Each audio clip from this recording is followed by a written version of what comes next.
Hey everyone, welcome back to Math in the Wild, where we show you how we use math every day.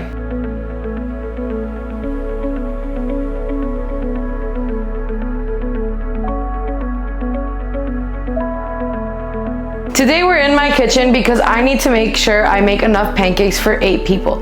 That includes my husband and I. Let's take a look at the recipe card. Oh no, this recipe is only for 4 people. Look. It's okay, all we have to do is double it. Here's the original recipe. 1.5 cups of flour, 1 cup of milk, 1 egg, 2 tablespoons of sugar. But wait, where did all my measuring cups go? I guess I'll have to use my scale and convert all the measurements into grams and milliliters.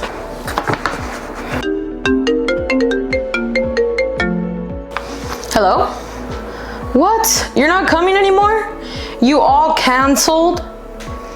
Okay, bye. Well, change of plans. I guess it's just me and my husband now. So we're gonna have to cut this recipe in half. 1 cup of flour is about 120 grams.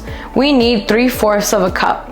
So 120 grams times 3/4 is equal to 90 grams of flour.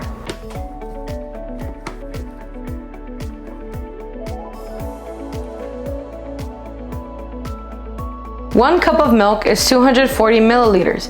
We need half a cup.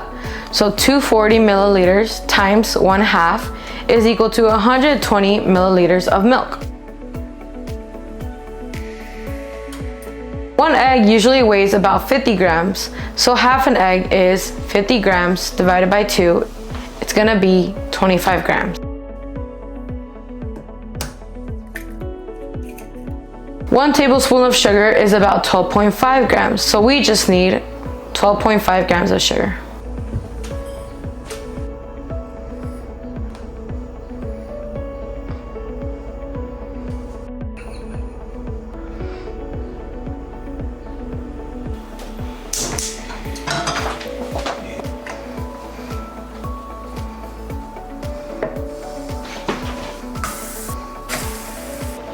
So there you have it, our half recipe converted with math. Math makes sure that you get every pancake just right.